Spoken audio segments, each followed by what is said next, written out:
Hello guys.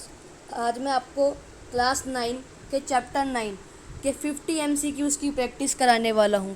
ये सारे question Oswal, exam idea और लक्ष्मी सिंह से लिए गए हैं। आप मेरा विश्वास मानिए, आपको कोई भी बुक खरीदने की ज़रूरत नहीं है, बस आप ये वाली मेरी वीडियो देख लीजिए। 50 MCQs की मैं आपको प्रैक्टिस करवाऊँगा, जिससे आपकी जो टर्म 1 की प्रिपरेशन है ये वाले चैप्टर के लिए सफिशिएंट हो जाएगी। तो चलिए शुरू करते हैं। पहले क्वेश्चन में हमें दिया गया है, with which physical quantity should the speed of a running ball be multiplied so as to obtain its momentum. यानी कि हमसे मोमेंटम का पूछा गया है कि अगर हमको बोला गया है कि हमको एक चीज़ की वेलोसिटी दी गई है, तो इसको और किस चीज़ के साथ मल्टीप्लाई करें कि हमें इसका मोमेंटम मिल जाए। तो हमें पता है कि मोमेंटम का फॉर्मूला होता है momentum is equals to mass into velocity. तो अभी हमें वेलोसिटी दे रखी है, तो हमें इसे मास से करना पड़ेगा, तभी हमें इसका मोमेंटम मिलेगा। तो इसका आंसर होगा ऑप्शन ए। सेकंड, इसके अंदर हमें पूछा गया है कि ज़्यादा इनर्शिया किसका होगा, सॉलिड जो कि एक एल्यूमिनियम का बना है, स्टील का बना है या वुड का बना है। और हमें ये भी दिया गया है कि इनकी जो शेप, साइज़ और वॉल्यूम ये सब इनकी जो है सेम ही है, तो इनके अंदर हमारा इनर्शिया किसका ज़्यादा होगा। तो गाइस हम ये जानते हैं कि जिसका मास ज़्यादा होता है उसका इनर्शिया भी ज़्यादा होता है। तो देखिए, अभी आप लॉजिक लगाएंगे तो वुड तो हट जाएगा, क्योंकि वुड का थोड़ा उसकी जो डेंसिटी होती है वो कम होती है। अभी बचे एल्यूमिनियम और स्टील। वुड तो मेटल भी नहीं है, तो मेटल्स की ज़्यादा होती है, तो इससे हम लॉजिक लगा सकते हैं। अभी एल्यूमिनियम स्टील में स्टील की ज़्यादा होती है, तो इसीलिए हम लिख देंगे सॉलिड मेड ऑफ स्टील।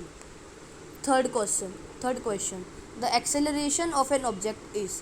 तो यहाँ पे हमें एक्सेलरेशन की पूछ रहे हैं, तो इसमें inversely proportional to its mass A है, बी है directly proportional to the applied force, C है रजिस्टेड बाय इनर्शिया और डी है ऑल ऑफ द अबव।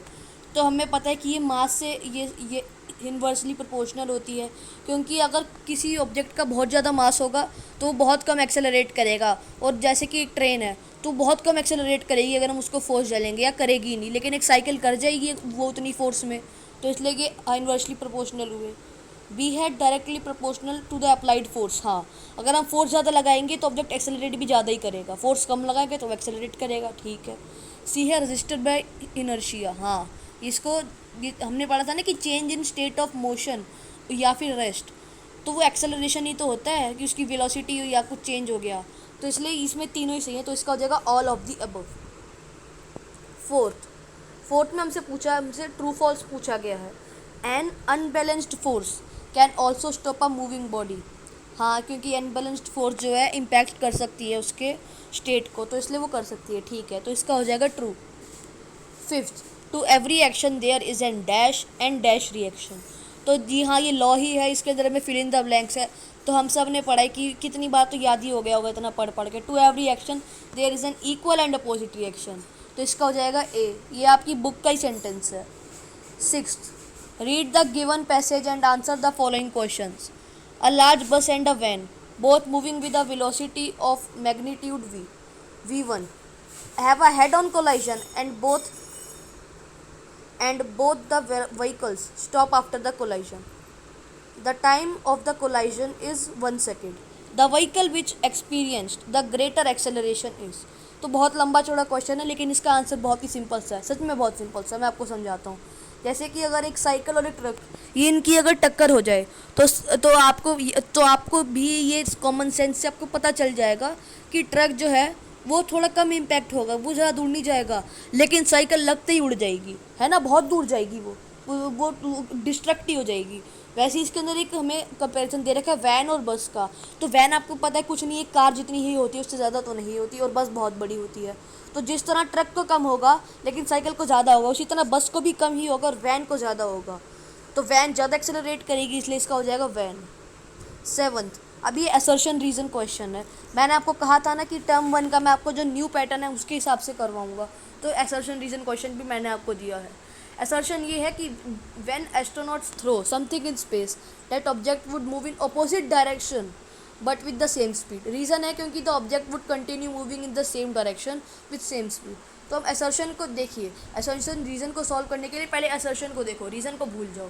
तो इसकी तरह हमें ये कहा है कि जब एस्ट्रोनॉट्स कुछ फेंकेंगे उसमें तो वो दूसरी डायरेक्शन में जाएगा।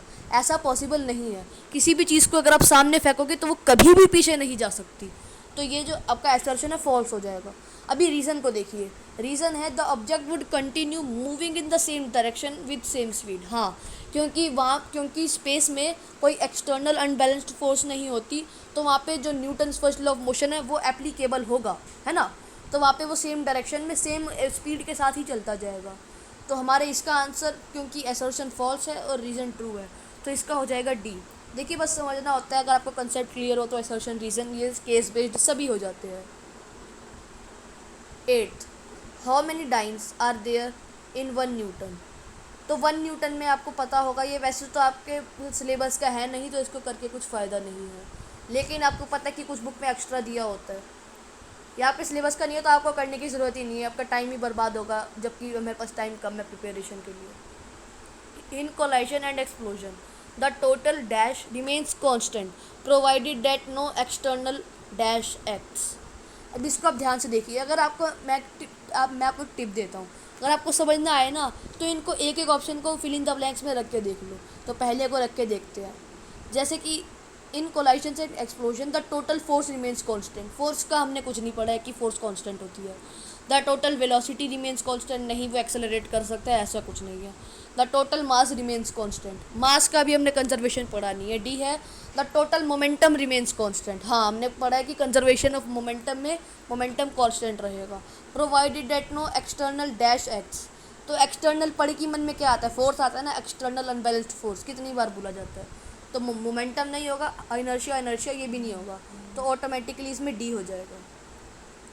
10th, a force of 1 newton produces an acceleration of 1 metre per second square of an 1 kg। हाँ देखो क्या है, 1 न्यूटन है तो वो 1 kg वाले को 1 मीटर पर सेकेंड स्क्वायर का देगा, बहुत सिंपल है, तो ये ट्रू हो जाएगा। 11th, which of the what is the equation linked force and momentum. तो हमें इसमें एक इक्वेशन बतानी है, resultant force is equals to change in momentum by acceleration. अब देखो रिजल्टेंट फोर्स ये थोड़ा कंफ्यूजिंग वर्ड है, तो फोर्स का फॉर्मूला हमने पढ़ा है ना, तो वो सारी फोर्स के लिए एप्लीकेबल होगा, तो इसमें force is equals to M A वाला लगाना है। तो अब क्या है, force is equals to change in momentum, यानी कि V minus U upon A, ये तो बिल्कुल ही गलत है, हमने ये बिल्कुल नहीं पढ़ा था। बी है resultant force is equals to time upon change in acceleration, यानी कि F is equals to T upon A two minus A one, ये भी नहीं होगा, ऐसा कुछ अगर मिलता जुलता बने तब वो ऑप्शन सूटेबल होगा।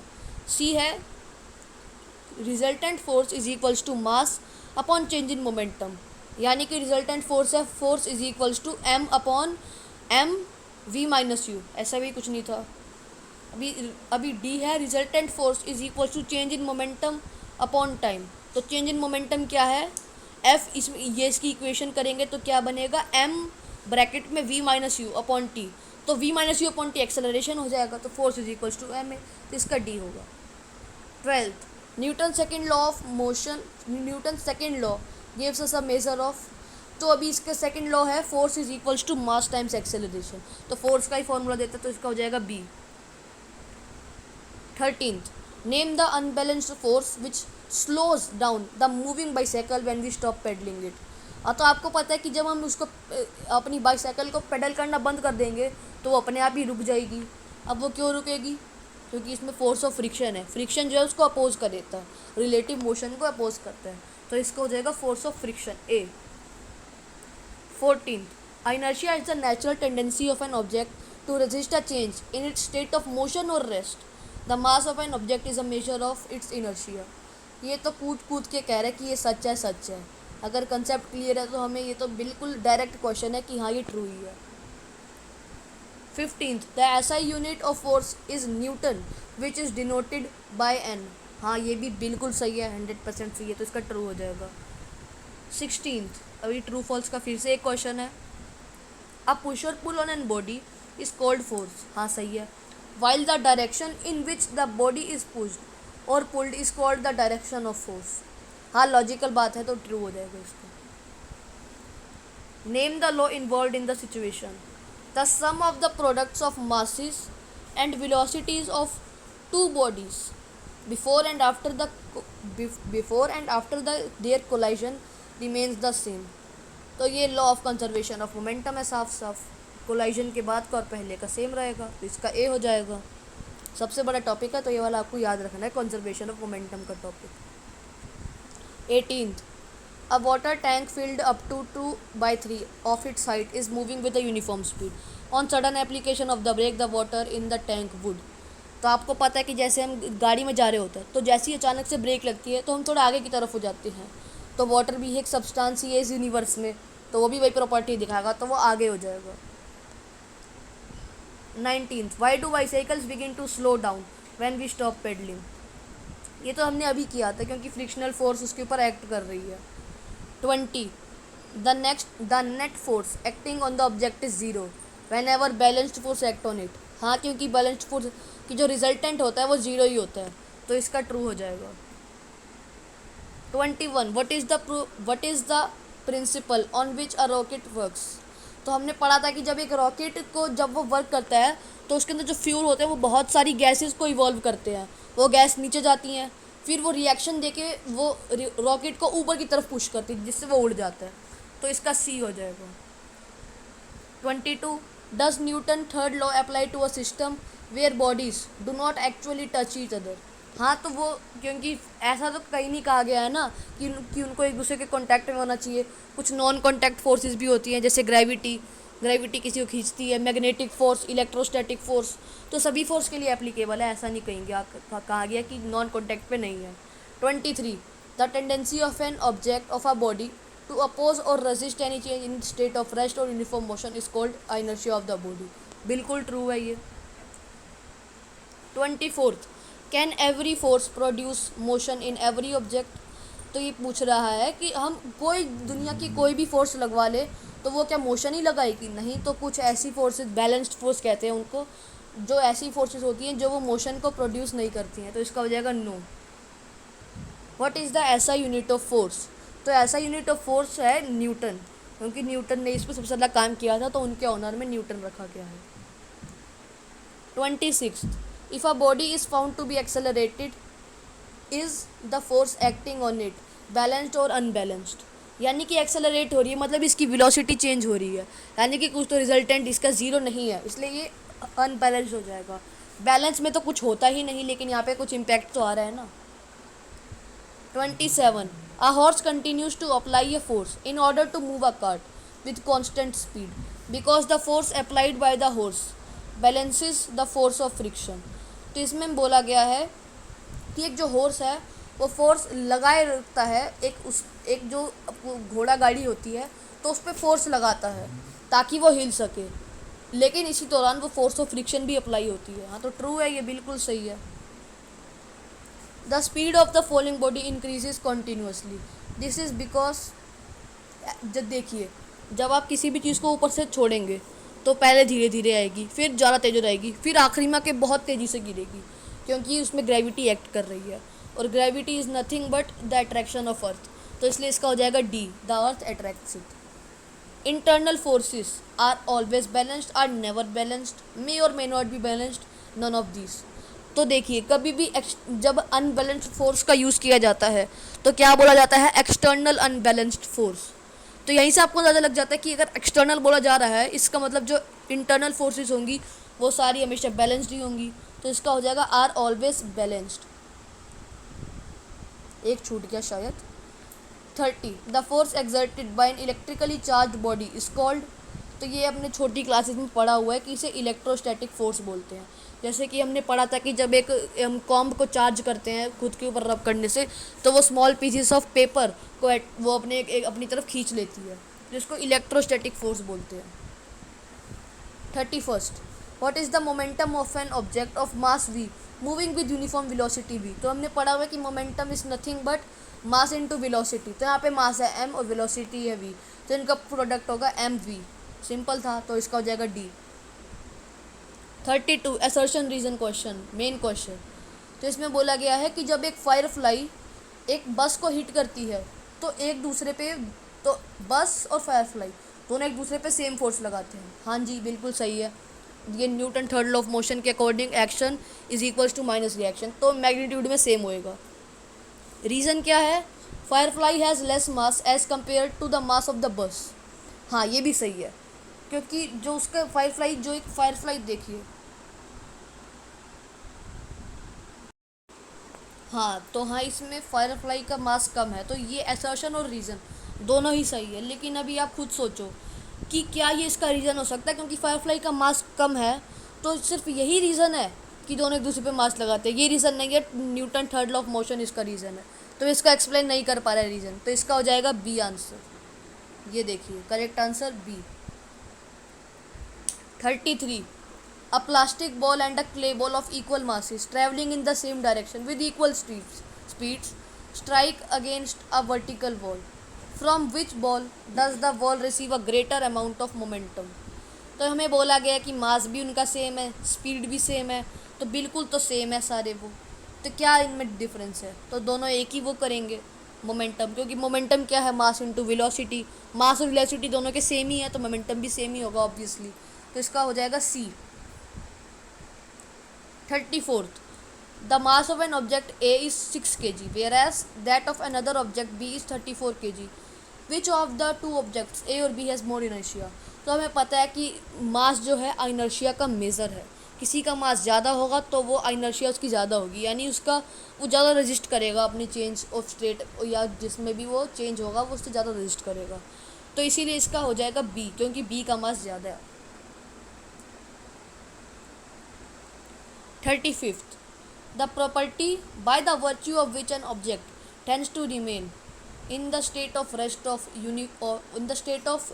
or of uniform motion unless acted upon by some force is called inertia. ये तो चीख चीख के कह रहा है मैं ट्रू हूँ, तो इसका ट्रू ही हो जाएगा। 36th, ये ट्रू फॉल्स का फिर से है। The rate of change of momentum of a body takes place in the direction of applied force. हाँ ये इसमें, क्योंकि जो सेकेंड लॉ ऑफ मोशन है वो क्या है, the rate of change of momentum is proportional to the external unbalanced force applied in the direction of force. तो वो उसमें अप्लाई कर देता है, पूरा एक्सप्लेन करता है उसमें, तो इसका ट्रू हो जाएगा। inertia is the property by the virtue of which the body is unable to change by itself the state of rest only। दूसरे में है the direction of motion only.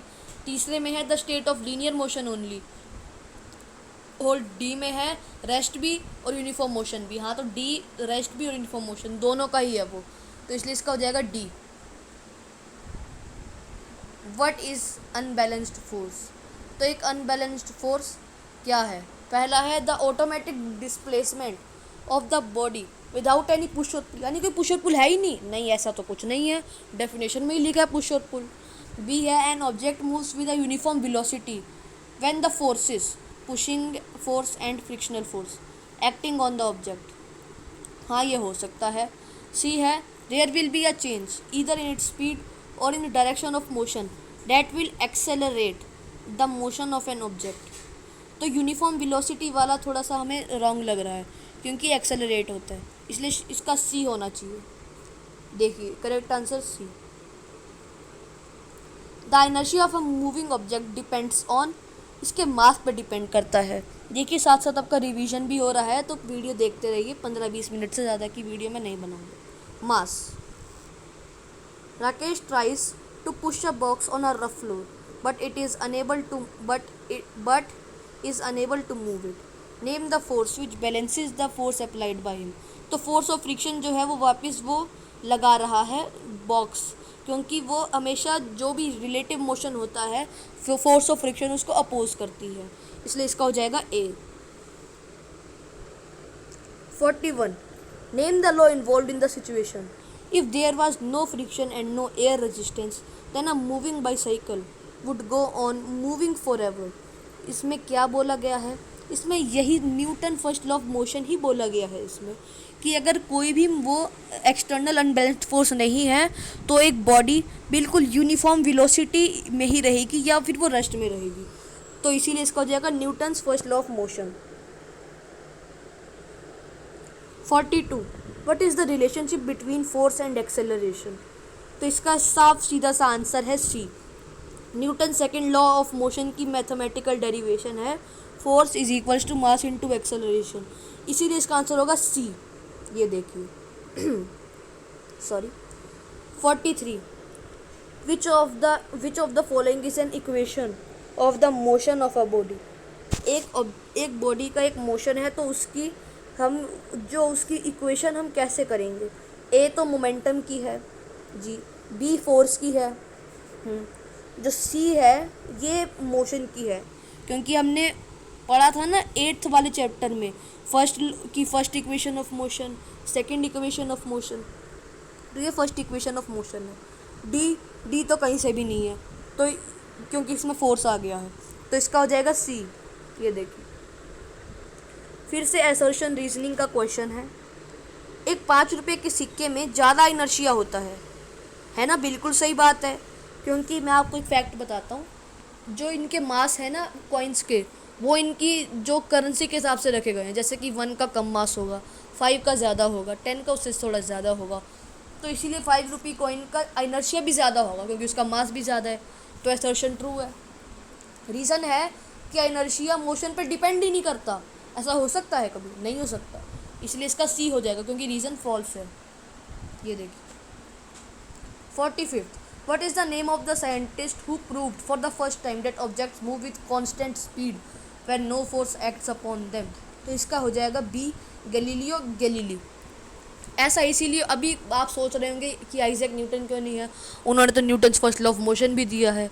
तो ऐसा इसलिए नहीं है क्योंकि आपकी बुक में भी दे रखा है कि न्यूटन ने बहुत पहले ही दिखा दिया था इंक्लाइंड प्लेन के एग्जांपल से कि जो ऑब्जेक्ट है वो एक यूनिफॉर्म वेलोसिटी में ही ट्रैवल करेगा अगर कोई उसमें फोर्स नहीं होगी। 46, Newton's third law of motion क्या है? For every action there is an equal and opposite reaction but action and reaction act on different bodies. बिल्कुल सही है, true. 47th, the inertia of the object tends to increase its speed, decrease its speed, to decelerate due to friction, to resist a change in its state of motion। तो इसका straight forward answer होता है D, to resist a change in its state of motion। 48th, a passenger in a moving train tosses a coin which falls behind him, it means that motion of the train is। तो ये बहुत important question है, इसमें ज़्यादा logic लगेगा। देखो अगर एक पैसेंजर ट्रेन में जा रहा है तो जो उसके फुट हैं वो ट्रेन के कांटेक्ट में है, तो वो जा रहा है, तो वो मान लीजिए कि वो 5 मीटर पर सेकंड की स्पीड से जा रहा है ट्रेन, तो साथ में वो भी जा रहा है क्योंकि वो उसके कांटेक्ट में है, तो 1 सेकंड के अंदर ट्रेन 5 मीटर आगे जाएगी तो वो बंदा भी 5 मीटर आगे जाएगा। अभी ऐसे में उन्होंने कॉइन टॉस किया, तो अगर वो यूनिफॉर्म वेलोसिटी में जा रहा होगा तो वो उसके हाथ में आके गिरेगा, लेकिन अगर एक्सेलरेट हो गया, मान लीजिए कि वो ज़्यादा आगे चलेगी ट्रेन, 5 मीटर पर सेकंड से 8 मीटर पर सेकंड चलेगी, तो बहुत आगे चलेगी, तो वो पीछे गिरेगा क्योंकि उसके कांटेक्ट में नहीं है, तो इसलिए वो पीछे गिर जाएगा, इसलिए इसका हो जाएगा accelerated. 49th, if a number of balanced force act on a body in uniform motion the speed of the body. अब यहाँ पे आपको वर्ड प्ले देखना है, इसमें बैलेंस्ड फोर्स लिखा है, तो बैलेंस्ड फोर्स कुछ भी उस पर इम्पैक्ट नहीं डालती है, इसलिए हो जाएगा रिमेन्स कॉन्स्टेंट। 50 और ये लास्ट क्वेश्चन है, the rate of change of momentum with respect to time is measured in. तो rate of change of momentum क्या है? वो है न्यूटन, यानी कि rate of change of momentum है फोर्स, ये Newton second law of motion है। तो अगर rate of change of momentum force है तो इसका यूनिट पूछा गया है, तो देखिए अभी यहाँ पे न्यूटन नहीं लिखा है, तो अभी हमें यहाँ पे लॉजिक लगाना पड़ेगा। फोर्स क्या होती है? मास इनटू एक्सेलरेशन। अब मास होता है केजी और एक्सेलरेशन होती है मीटर पर सेकंड स्क्वायर, तो इसका हो जाएगा ए। तो गाइस यही थे 50 क्वेश्चंस जिसकी मैंने आपको पूरे 9 चैप्टर की रिवीजन करवा दी है। आपको मार्केट से कोई भी बुक खरीदने की ज़रूरत नहीं है, मैं आपको रोज़ ऐसी हर एक चैप्टर के असर्शन रीज़न, अगली वीडियो में मैं आपको इसी चैप्टर के असर्शन रीज़न एक साथ सारे दूंगा, इसमें थोड़े बहुत थे, अगली में बिल्कुल सारे दूंगा, और उसकी अगली में केस बेस्ड दूंगा। ये सारे क्वेश्चन मैं सारी बुक से निकालूंगा, ओसवाल से, एग्ज़ाम आइडिया से, NCERT एग्जाम्पलर से, जितनी भी बुकें हैं सबसे मैं आपको दूंगा। तो गाइज़ आपको अगर मेरी वीडियो अच्छी लगी हो और इसका कंटेंट अच्छा लगा हो तो मेरी चैनल को सब्सक्राइब कर दीजिए। Thank you very much.